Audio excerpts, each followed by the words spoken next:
The topic I chose to speak about today is one that has intrigued me for... Low volume. This probably needs to be turned on too.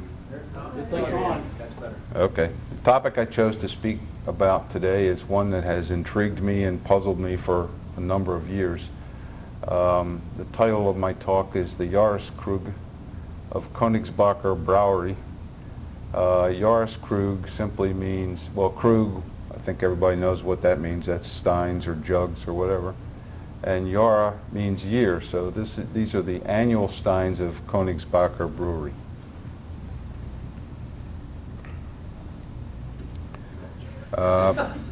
Picking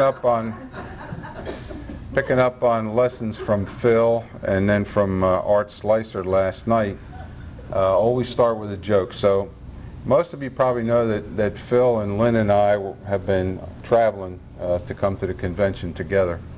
And that means, yeah, we're sharing motel rooms and sharing meals and all that kind of stuff. And we were fixing breakfast one morning, and Phil was taking care of the preparing the toast. And he turned to me and he said, "Did you ever realize that if you butter a piece of toast and then you drop it, it always lands with the butter side down?" Absolutely. Everybody knows that. So I thought about it for a few minutes, and it was really puzzling to me. And I said, "Phil, you know, I don't think that's right. I think it probably lands butter side down and butter side up just about the same number of times, just the same frequency. And it's just that when it lands butter side up, it doesn't make a mess. You don't worry about it. You don't notice it. When it lands butter side down, it's a big deal because now you got a mess to clean up." He said, "No, here I'll show you." So he dropped a piece of toast, and it landed butter side up. I said, "See, you know, it doesn't always land butter side down." He says, "I see what I did wrong. I buttered the wrong side."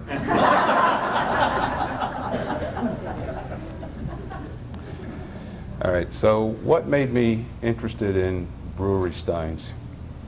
I think we're all familiar with the typical German brewery stein, a 1 liter. These are available from any little dorf in Germany that has a brewery, and most little dorfs have more than one brewery. This particular one is from a brew house in Nuremberg, and it's, you know, people who live in Germany, they want to have one from every city or town in their immediate vicinity, or they may want to have one from every brewery that's in Nuremberg, but that's not what my motivation was. It's not the beer brands. Here you see a Lowenbrau 1 liter stein. You could collect until the cows come home, just steins with the Lowenbrau name on them, if that's the way you wanted to construct your collection. It's not Oktoberfest. I'm not particularly enamored of collecting steins from the Oktoberfest. This is the 2010 official stein for the Oktoberfest, and people again can make a big collection of them. Phil, how many of those do you have? 30, 40, 60? However many there are. There's a bunch. I'm not chasing after Anheuser-Busch steins. A lot of people are. And here again, that's due to some affection typically for the product. It's not Corona. The Corona put out a number of very nice character steins a while back. I have nothing. I admire those steins, but I have very little more than passing interest in them. It's not the lids. Most of the German beer steins, the blue-gray salt glaze pieces, come with lids that match the design on the body, often displaying a logo, and they're very, very interesting in their own right. No, I became interested in these particular brewery steins because I collect Jugendstil. Jugendstil, and I'll explain a little bit later what that term means, but it's the only thing that attracted me to this series. This is the first piece that I was able to add to my collection. It's blue-gray salt glaze, and I was immediately attracted to it because it has such a strong feeling of strength about it. The blue is nice and bright. The Bach is an interesting symbol. You can see it's dated 1909, and around the top it says Koenigsbacher, and then 1909 with the word Bach separating those numerals. And a lid which is distinctly Jugendstil in its style. So let me say a few words about Bock beer. It's dark. It is not a product of cleaning out the vats, and you've heard that story. It's not a product of cleaning out the vats and you're drinking all of the stuff that got scrubbed off the sides. It's not that at all. It's a specially brewed beer. It's seasonal. It's a heavier beer, higher in alcohol content. It is most popular in March when it is a signal of the end of winter. It's also brewed in May. They call it a May Bock, and how that compares or contrasts to the March version, I'm not real sure. It's not Guinness. Now, since I've been here, traveling with Lynn. Lynn's been drinking Guinness anytime he has a chance. And I heard another joke about Guinness just this morning. Well, I'll tell you a joke about a fellow went into a bar in Dublin and went up to the bartender and he said, I want 3 pints of Guinness. So the bartender gave him the 3 pints, of course, and he went and he sat at a table all by himself. And he sipped a little bit from the first glass and paused for a few minutes, and he sipped a little bit from the second glass, and he paused for a few minutes. He sipped a little bit from the third, and this went on until he had finished all 3 glasses. And the bartender didn't know the guy and didn't know what was going on, so he didn't say anything. And sometime later, the guy came back into the same bar, ordered 3 pints of Guinness, went through the same ritual. So the bartender said to him, you know, if you want to drink 3 pints of Guinness, they'd be fresh if you ordered them one at a time. Order one, drink one, order two, drink that one, order the third, drink that one. And the guy said, no, he says, there's a particular reason that I drink this way. He said, I have 2 brothers, and we were very close, and we always enjoyed drinking together. And here I am in Ireland, and one of my brothers is in Rio de Janeiro in Brazil, and the other brother's in Alaska. So we're at the far-flung ends of the earth, and we don't get to see each other. So when we broke up, we promised each other that we would always drink this way. So the bartender said, well, that's really nice, a family custom, and I respect you a lot for that. So this went on for a while, and then one day the guy came in and he ordered 2 pints of Guinness. And the bartender served him the 2 pints, and when he came back to pay his tab, the bartender said, I'm very sorry to hear about your brother. And he said, what do you mean? He said, well, you only ordered 2 pints of beer. He said, I assumed that one of your brothers died. He said, no, I've become a Mormon, and I'm not allowed to drink anymore.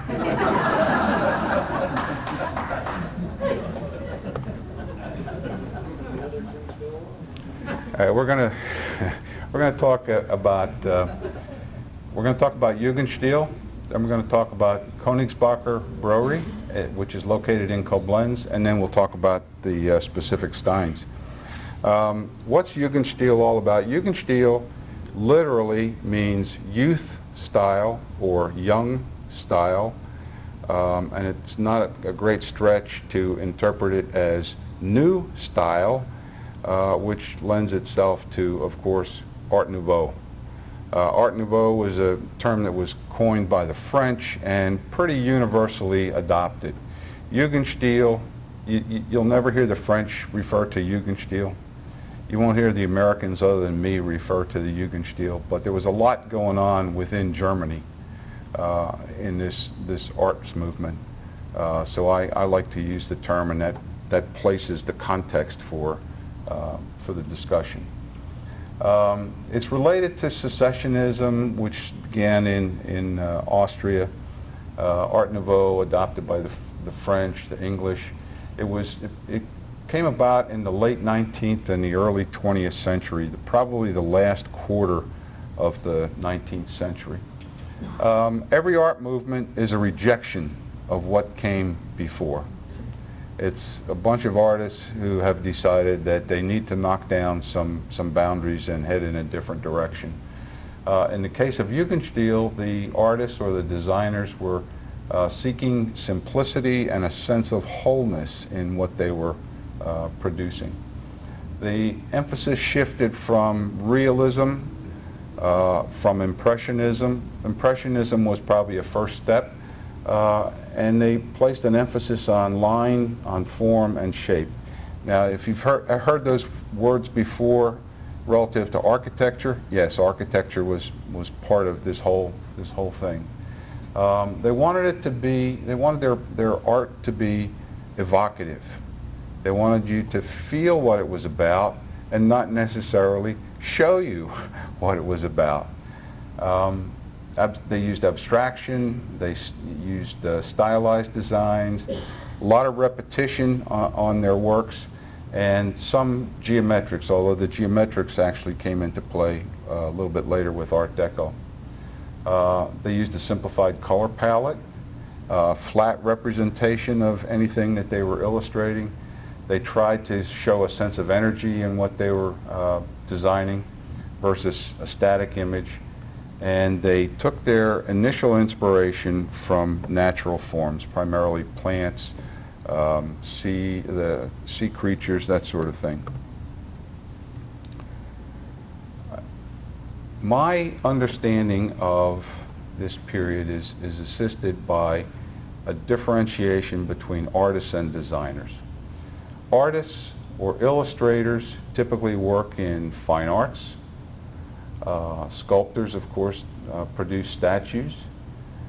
They may do illustration and decoration, and they're generally two-dimensional and often are one of a kind.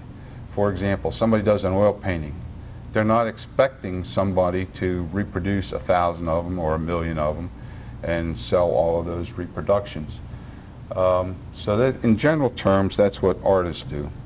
Designers, on the other hand, including architects, are oriented toward the consumer, and they're oriented towards how their work is going to be used or how it's going to fit into everyday life. They generally design in 2 dimensions, but their products are often 3-dimensional.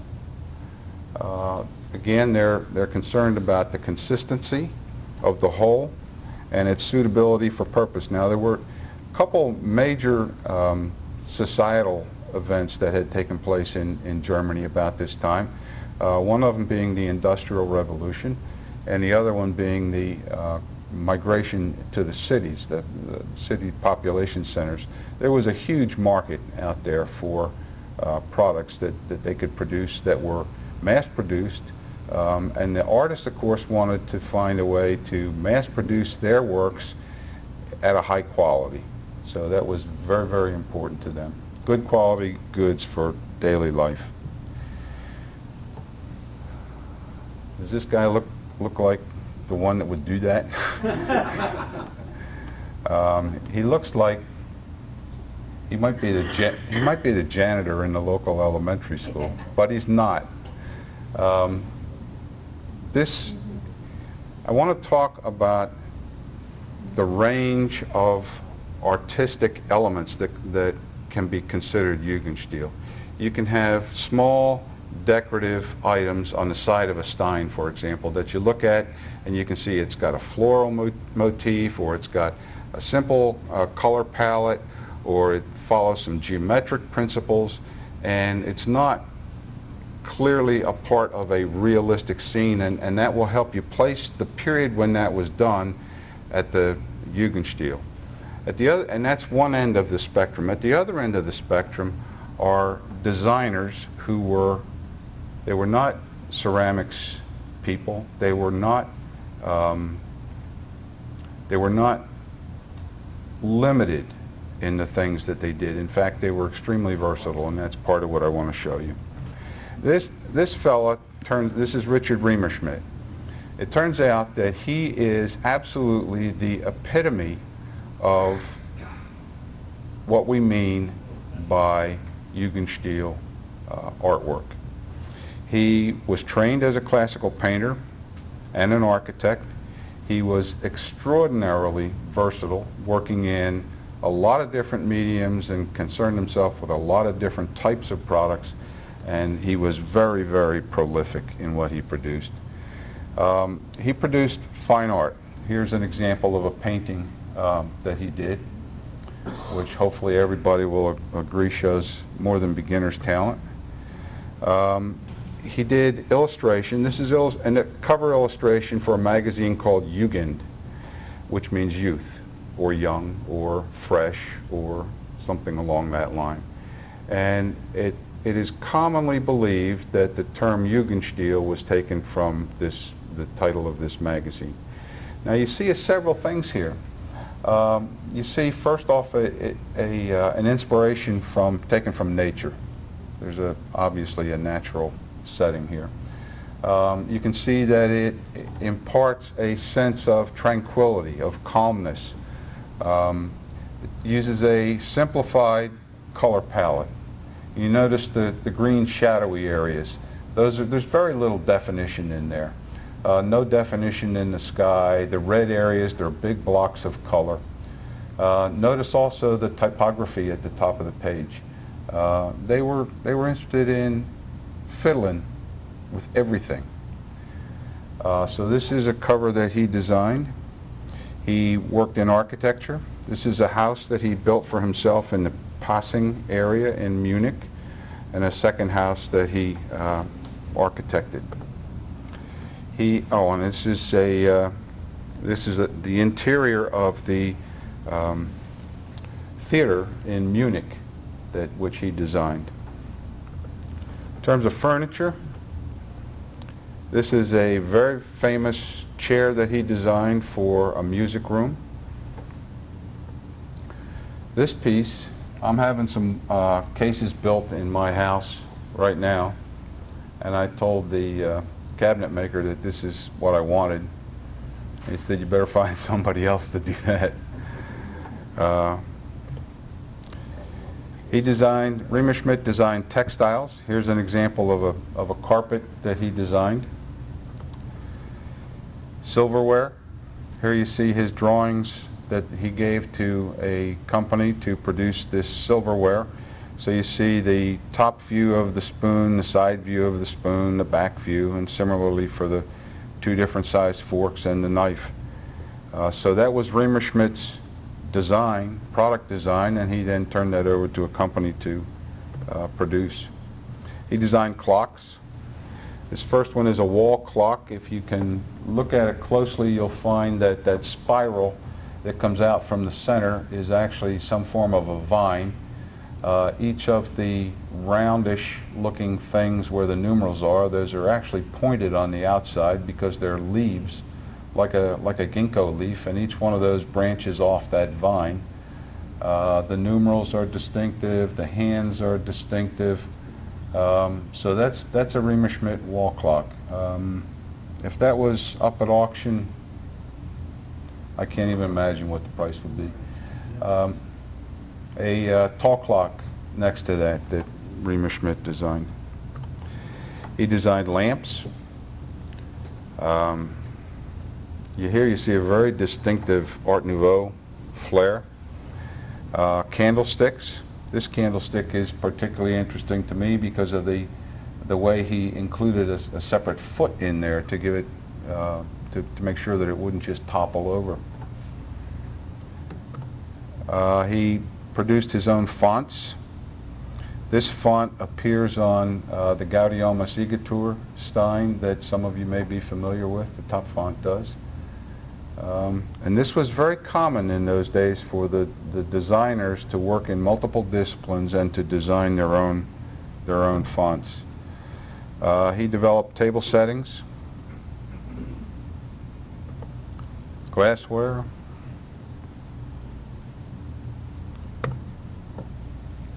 kitchenware. Here we see some, what do you call those things? Canisters. Canister sets. Again, and Riemerschmidt is a giant in Germany. In America, we don't know a whole lot about him. Most people don't know much about him. He's a giant over there, and these things are all expensive. If you see them on eBay, they command some very nice prices. He designed complete interiors. Remember, completeness is part of this whole concept.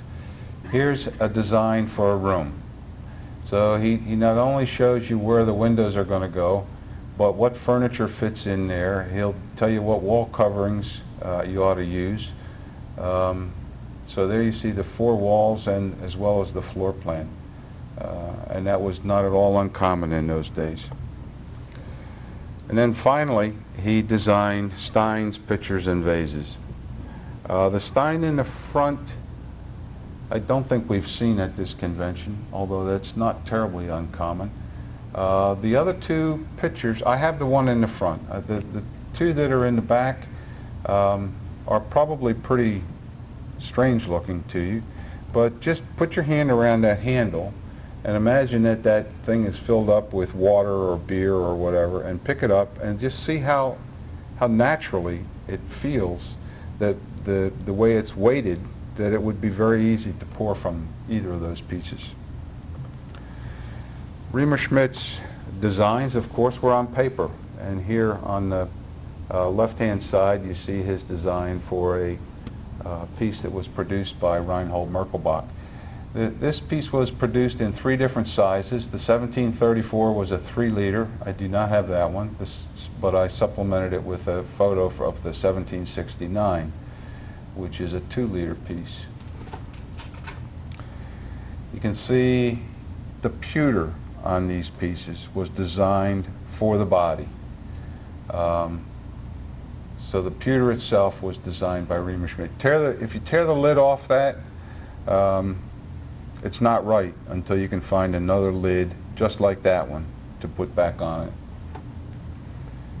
And here's a look at the half-liter version. A little bit different, a little bit of change in the pattern, but basically the same. And that's a 1728 by Reinhold Merkelbach. The primary reference for Jugendstil stoneware is still a book called Die Neue Ära. It was published 1990 maybe, I'm not real sure. And it's in German, but it's very well organized and it's easy to follow what's going on, and it's well illustrated. So that's the Bible, and that's where I started to learn about Jugendstil stoneware. In the back of that book, there's a black and white photo that puzzled me. There's the photo. It shows, it's kind of hard to see in this particular position, but it shows a dwarf riding on a goat, and there's a date down in the lower left-hand side, the date of 1904, I believe it is. And the description of this piece said it's a piece that was designed by Richard Riemerschmidt for Koenigsbacher Bock. Here's that piece. And now, just to wrap up the story about Richard Riemerschmidt, Richard Riemerschmidt was extremely versatile, but he was not that versatile. He would not do that design. He would have no part of decorating his stein with that little dwarf riding on a goat. Pardon me? Comment? All right, wait a minute now. All right, we'll come back to that. So this brings me to Mrs. Callahan's portrait. Mrs. Callahan was having her portrait painted, and she told the painter, I want big diamond bracelets on both wrists. I want a rope of pearls around my neck. I want emerald earrings. I want to wear a tiara that's full of sapphires. And the artist, the painter, looked at her and said, but, he said, that's really lying. And she said, well, my husband's been having one affair after another with a young chippy. And after I die, I want her to go crazy looking for the jewels. All right, turning to Koenigsbacher. Comes from the Koenigsbacher Brewery is located in Koblenz. The name comes from a small local river. It's very explainable. and it simply stands for the water that they use from the Kings River.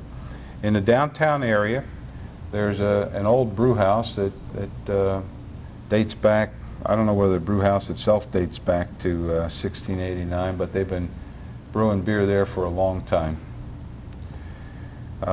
This is not one of the annual steins, despite the fact that it's dated. This particular one, a Jahreskruge Koenigsbacher Brauerei, 1898, and it celebrates, right under the handle, it says 50,000 hecto. That's hectoliters. A hectoliter is 100 liters of beer. So 50,000 hectoliters amounts to 5 million liters. So in 1898 they reached a new level of production, 5 million liters. The center figure here is a prominent monument, which we'll see again a little bit later. It's a monument to Kaiser Wilhelm. There it is there. In fact, the monument was destroyed during the war and then subsequently rebuilt. I believe this is most likely a pre-war postcard. So how much beer is 50,000 liters? Well, or I mean 5 million liters. To you and me, it sounds like an awful lot. But in Munich, in the year 1900, which is just 2 years later than that Stein, the breweries in Munich, starting with Sternecker Brau, produced 26,000 hectoliters. Koenigsbacher would have been about equal to the Actionbrau zum Bayerlohen at 50,000 hectoliters. So if you skip on down to the bottom, you can see that Lohenbrau in that year actually produced 628,000 liters all by themselves. So Koenigsbacher might have been a big player in Koblenz, but compared to the Munich breweries, they would make the list, but nowhere near the top. Koblenz is in western Germany. It's near the border with France. It's the third largest city in the Rhineland-Palatinate, a population of about 106,000 in 2006, which is about the same size as Gresham, Oregon. Now, I dry ran this presentation for our chapter back in Oregon, which is why I picked on one of the local cities. I don't know what cities around here are 100,000. Maybe you do. The city is situated on both banks of the Rhine at its junction with the Moselle. The name comes from the Latin confluentes, meaning confluence, the two rivers coming together. They celebrated their 2000th anniversary in 1992. And to try to place it in your mind, it's about 25 clicks from the Lorelei Rock on the Rhine. Here's a higher, more detailed map. It's kind of hard to see, but the word Westerwald appears in that upper right-hand quadrant in white. You can see the city where the two rivers come together, city of Koblenz, and Herr Grenzhausen in the Westerwald is right about there. In fact, if you look at any of the old catalogs from the producers in either Herr or Grenzhausen, you'll often find that they list themselves as being located in Herr by Koblenz. They did share a railway stop, and the railway, I'm sure, ran through Koblenz. Now let's take a look at these annual steins. I think if you came across this stein, it would at least grab your attention. At least grab your attention. My God, what is that thing? I have tried to find out from a couple of Germans if they had any idea what that was, and somebody suggested Dracula. It doesn't work for me. But here we see this Koenigsbacher Bock, round back by the handle, Koblenz, and dated on the wings of this creature, 1903. Now this stein, when it is seen, is very often attributed to Richard Riemerschmidt. And before we leave this slide, I want you to notice the sides. The two side scenes at the top show this the best. You notice it is not simply a round body. The sides have been pushed in. And that's a characteristic that Riemerschmidt used. He developed that concept for the shape of a body. Here's an example. Again, you see the Koenigsbacher Stein on the left, and then we have a half-liter and a 1-liter Stein that we know were designed by Riemerschmidt, and they have Jugendstil decorations. So you can see there that the sides being pushed in are the trigger that caused this particular Koenigsbacher Stein to be attributed to Riemerschmidt, although it's far from a direct copy. This is the Stein we looked at a little while ago, and you can see the sides. The sides and the handle are very important distinguishing characteristics here. You notice the handle comes down and enters the body at the lower part, and just the line of the handle is extended into a swirl on the body. The two brown versions are ones that Riemerschmidt did design, and you see the same handle treatment there. You see basically the same body. The lids on both of these are rounded to conform to the shape of the body.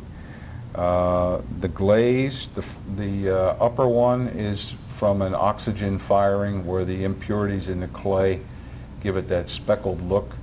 The second one, the larger one, is from a reduction firing where you don't have that same effect. But very clearly this Koenigsbacher Stein was based upon this design. Here's a 1906 version. Again, you see the Bach featured very prominently. Koenigsbacher Bach, 1906. This is another Stein from my collection that was designed by Leonard Helmuth. And once you start to look at that, look at it from the bottom up, you see these little pieces up here on the Helmuth Stein. You see those verticals. What they've done with the verticals is they just stopped the lower part, kept them from connecting all the way through in order to put these words in here. And if you look at the upper part, the wavy line on the Helmuth Stein, that line is reproduced on the Koenigsbacher piece as the horns of the Bach. So here again, they've taken a body that was produced by Reinhold Merkelbach, and I believe Reinhold Merkelbach produced the Koenigsbacher piece as well, and they've just used that body, wiped off parts of the design that they wanted to do away with, and put their own commercial decoration on there. 1908, this is what they did. These cute little goats. Here's a look at a Stein by L.M.K. Kappeler. And if you stare at that long enough, well, you notice these three little square things that are between the goats and the Koenigsbacher piece. Those were between those figures on the earlier piece as well. And if you stare at those figures long enough, you'll start to see two horns and an ear on each one. You'll see the hind leg down and the foreleg up, the tail up. So it's here they morphed that figure, which is apparently a geometric figure with not intended to really represent anything. They've morphed that into these billy goats. Here's the first one that I bought. I told you about this, 1909. And this is the first one that I have, the earliest one that I have that actually has a manufacturer's logo on it for Reinhold Merkelbach. Here's a second Stein that was designed by L.M. Kappeler. And you see here the shape is unmistakably the same, the handle is unmistakably the same, the lid is the same. So here again they had a Stein that was designed by a very famous designer, and they ripped it off to apply it to commercial purposes. This stein was actually pictured in recently in an article by Roy de Selms, where he was talking about lighter than air craft on steins. This is kind of cute because we've got the Zeppelin flying by, we've got the Target Lady or the Schützenliesel sitting on a barrel of Bock beer at the front. We've got this guy in the back steering who's got two steins to use as his headlights, and a cheering crowd, of course. And up in the sky there's an aircraft over to the left that has a P on it for Parsifal, and another aircraft represented over to the right, which looks like a bi-wing plane. And again, on the back of the stein you see the Koenigsbacher Bock beer 1910, and the Bock being used as part of the framing device.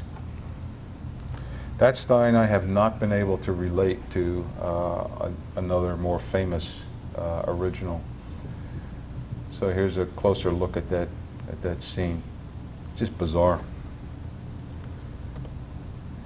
Here's another stein which I haven't figured out yet. This is the 1911 edition, and it shows a map of the world, a globe, basically. And we have, it appears to be two bears in the front with the Bock. We have, everybody's looking for KB steins. Oh, here's a KB stein. KB on the barrel. Of course, everybody's looking for them. They're looking for Carl Boiler,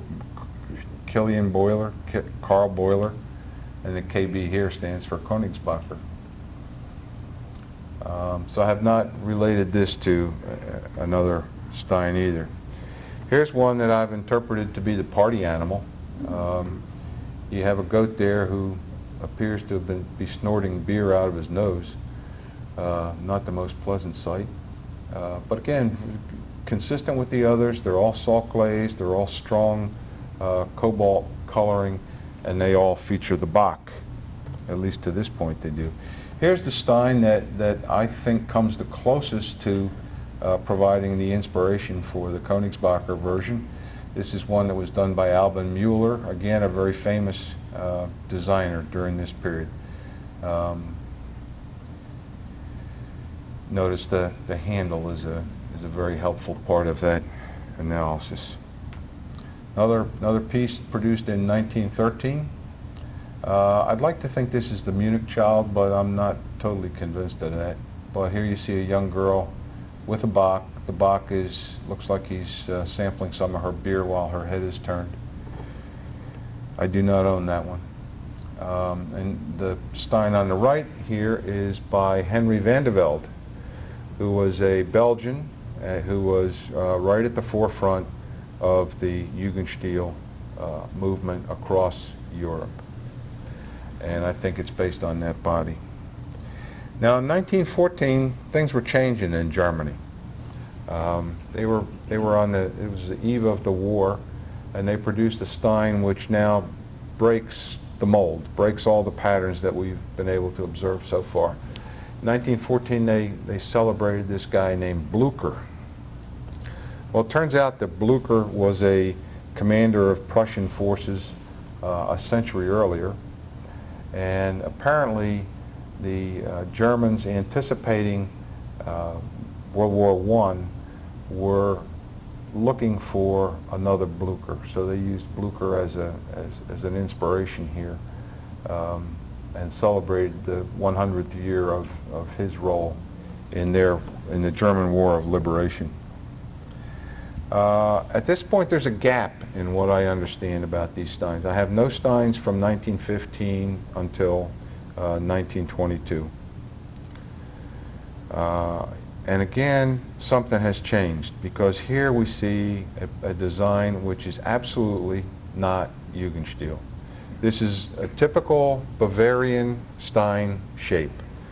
Half liter, straight sides, tapered at the top, and a straightforward loop handle. Nothing at all about this suggests Jugendstil. This is a scene of Koblenz and Ehrenbreitstein. Here's a view of Koblenz today, with Ehrenbreitstein appearing on the opposite side of the Rhine River at the top of the scene. Ehrenbreitstein was a fortress. Here's another view of Ehrenbreitstein. 1926, I don't have any information about 23, 24, 25, but in 26 they produced again a Stein in a typical Bavarian form, and it's got this curious looking guy holding a trident coming out of the river with Koblenz in the background. This guy is, I think I decided he's Neptune, and the way we concluded that was from this fountain in, which is in Berlin, which celebrates the four main rivers of Prussia, including the Rhine, which of course is the primary river going through Koblenz. 1928, again we have a Stein that leans towards the military and political side. This was for Paul von Hindenburg, who had become the second president of Germany in 1925, and in 1928 he was honored for his 80th birthday, which had actually occurred the year before. 1929, this Stein depicts again a scene from Koblenz. Again, a Bavarian-style body and a rather unimaginative handle. The garlands that you see here, you'll often see garlands like this on other Steins. Those are definitely an indicator of the Jugendstil period.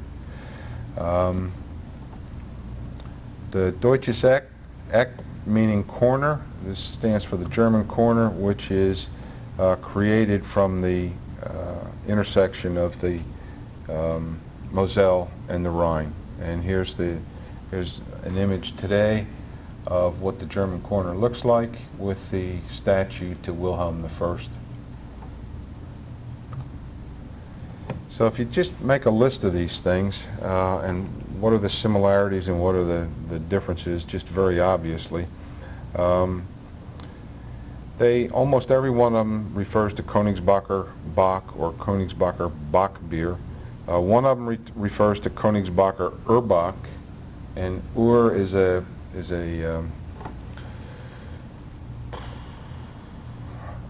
prefix. Thank you. That basically means original or old or something of that form.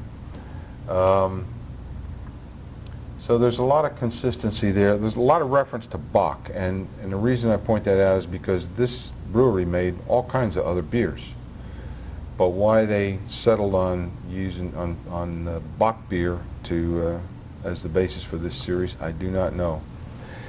In terms of marks, the 1903 has a G mark on the base. The 1904 has a K mark. Those are both commonly seen on the bases of Reinhold Merkelbach Steins.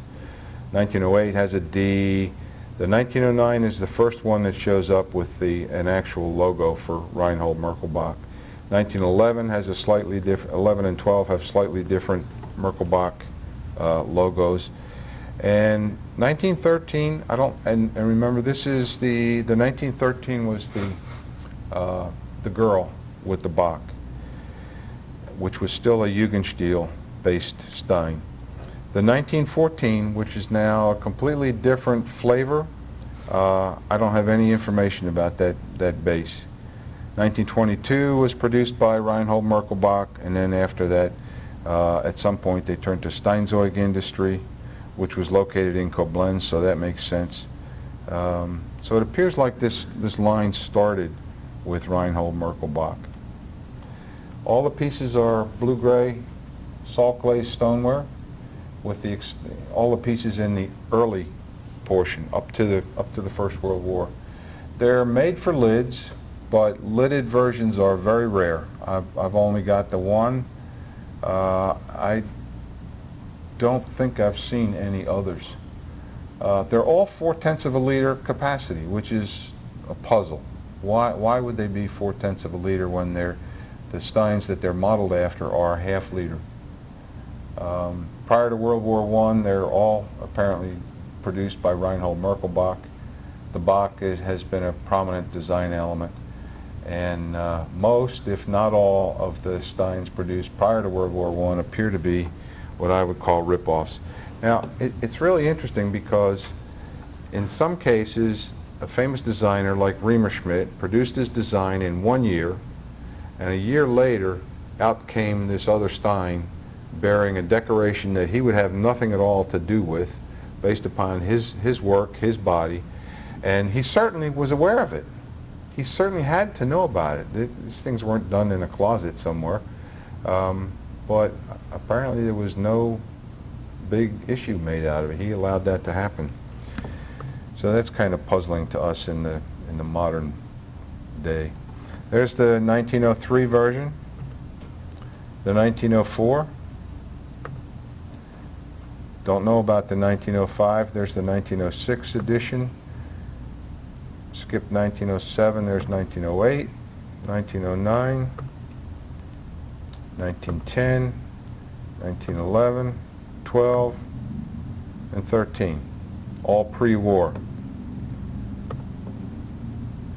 There's the 1914. So you kind of just if you lay these pieces out all in a series, you kind of get a feeling, oh, something changed, or something's about to change. And then we have this gap in here. I doubt if they continued to produce these pieces during the war years. And then 1922, and now we see there's no more creativity in the body style. It's all typical Bavarian shapes. This is a slight modification to that, but not enough to really signify anything. So there's the steins that I have, including one that I don't have. These pieces are relatively unknown to SCI members. I collected them because I thought they were very attractive, strong. I liked the cobalt and the salt glaze, and I was just absolutely intrigued by their relationship to important Jugendstil designs. There is some specialized interest in Germany. When these pieces appear on eBay, they are competed for. They are rare. Certainly they're rare, given that the size of the brewery in comparison to the Munich breweries, and the fact that they were only produced for 1 year. You can't produce a 1905 stein in 1907. It's just not going to happen. So I'm looking for a couple of these. If any of you have any of these in your collection, I'd love to talk to you about them. Okay, the unfortunate prince. This is the last slide. Poor prince had a spell cast upon him by some witch. It was no fault of his own, but he wound up with this spell. And the spell was that he could only speak one word each year. And he could bank them. He could save them up for future years. So one day he fell in love with a beautiful princess. And he was smitten. He wanted to be able to say to her, "My darling." Well, that would take 2 years worth of words. So he waited 2 years, and he was just tumbling head over heels. And so by this time, "my darling" wasn't going to get the job done. He wanted to say, "My darling, I love you." So he waited patiently 3 more years, and now he could see time was passing and he needed to get on with things, so he really wanted to say, "My darling, I love you, will you marry me?" So there was 4 more years he had to wait. So after 2 and 3 and 4, after 9 years had passed, he got the princess in the garden and he said, "My darling, I love you, will you marry me?" And she got a big smile on her face and she said, "Excuse me?"